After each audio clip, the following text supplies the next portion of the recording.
Just within a couple of days, John Kirby said at the White House that there was no sunlight between Joe Biden and Kamala Harris when it comes to policy on Israel, something that we were talking about there with Haley Stevens. And I wonder if you see that being the case, as members of the progressive left seem to think Kamala Harris is somehow more sympathetic, more empathetic to the Palestinians suffering in Gaza. How do you see it? I think she and President Biden are absolutely in the same place. I don't know of any person in high government office that has more empathy and concern about individuals than President Biden, unless that be Kamala Harris. They are really in lockstep with regard to the concerns that all of us have about the extraordinary damage and deaths that have occurred in Gaza. However, both of them have been very, very clear, as am I, that we support Israel. We've been there since the 40s, and we, in this nation, must continue to support Israel. That doesn't mean that we support everything Israel does. And I, along with many others, are very, very concerned about the way they've conducted this war.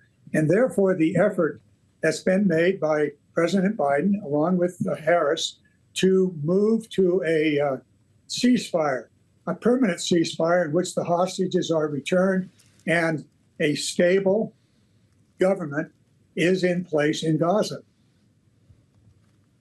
Yeah, well, Congressman, on that note, of course, we have seen those efforts underway for months now. But given what has happened within just the last week, with Israel going after targets, Hezbollah commander near Beirut, and Hamas's political leader who was at that negotiating table taken out in Iranian territory, Iran now vowing retaliation, what does that actually do to the prospect of a ceasefire agreement? Well, it ultimately may prove to be beneficial. It is a big question about whether any of the countries in that area want to have an all-out war. It's not unusual that when things get really, really bad, that steps are taken to back it down. Let's hope that's the case right now. However, there's plenty of historic evidence that we may see increased attacks by Hezbollah, as well as Iran and its proxies taking additional steps. Certainly, we've seen that with the Houthis, who were, prior to this Gaza war, not really engaged. But let's hope for the best here. I certainly know that the administration is doing two things simultaneously. One, they are moving our military assets, the warships, the planes, and the other assets into the area should there be a significant or serious attack on Israel. And secondly, there is an all-out diplomatic effort underway to try to move this, ratchet it down, and to move on with the ceasefire, the release of the hostages, and to bring stability to Gaza, stability in a way that is not a threat to Israel, and beneficial to the Palestinians in that area. Congressman, I want to pull you back into the campaign for a moment, as Kamala Harris now officially has the delegates required to be the Democratic nominee, as we know from that virtual roll call earlier today. You're a Democrat from California. You have spent more time and have more experience with Kamala Harris than more people likely will ever have. And I want to ask you about the conversation that's being had right now, thanks to Donald Trump, about her racial identity. Democratic Congresswoman Gwen Moore, your colleague from Wisconsin, talked to us about Donald Trump's comments about Harris's race before the National Association of Black Journalists. Here's what she said.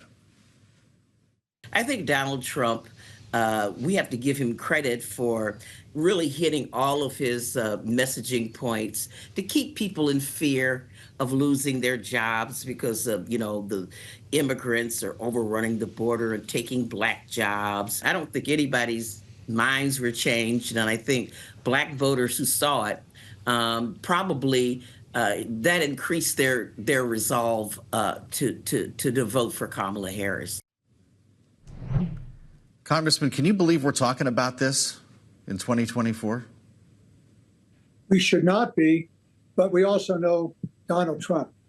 Donald Trump has always been on the edge of racism throughout his entire career, going way back to lawsuits that were filed against him before he ever became a TV personality. So this has always been a part of his life. And he uses race for multiple reasons over time.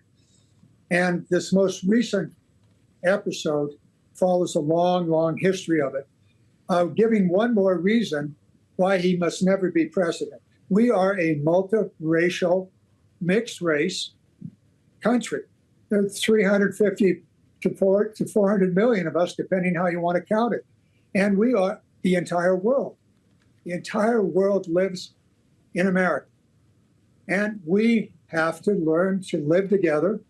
And Trump is a disruptor. The word weird is certainly applicable, but in this situation, it is insufficient to actually explain how divisive and how troublesome and dangerous he is in the campaign, let alone in office.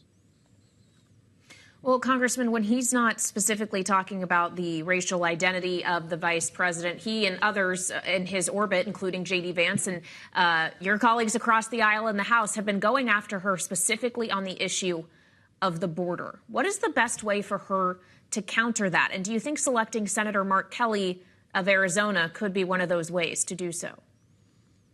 Well, first of all, let me say Mark Kelly is an exceptional person. I was working with him yesterday on a national maritime strategy to rebuild our maritime industry, which has all but disappeared. He's also a hero, an astronaut, and he understands the military and he understands national security issues. He would be an excellent choice, in my view, and he also from a border state, and he knows the difficulties, he knows the opportunities and the challenges that the border presents. Now, with regard to Harris, she was given a specific task, not the border czar, but she was given a specific task to deal with 3 countries in Central America, which at the outset of the Biden administration was the location from which most of the asylum seekers were coming.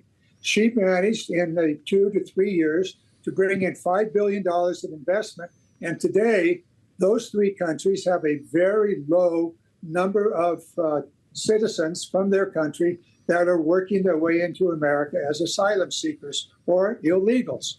Most of the asylum seekers are coming from other countries. She should, in dealing with this, toss the issue right back onto the Republicans' lap. There was a significant, very valuable, very useful, very powerful immigration bill that was put together in the Senate that had bipartisan support, was on its way to be passed until Donald Trump contacted Mike Johnson and the Republicans in the House and said, kill it.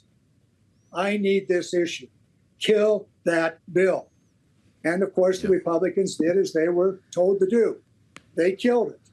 But it is still sitting there in the Senate, and it could become law, providing, I think, 3,000 border security officers, creating a very significant mechanism to deal with the current asylum seekers so that their cases can be adjudicated in a very rapid way, not over the years that are presently required for lack of personnel.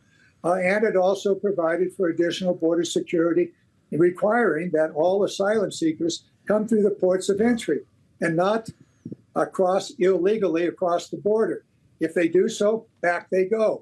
They don't get asylum. So it's a very, very good bill. So we covered it quite a bit in process for our viewers and listeners, Congressman. I'm out of time, but I'll ask you this before you leave us. Should Kamala Harris go to the border with her running mate once he or she is chosen? I'm unaware. I don't know the answer.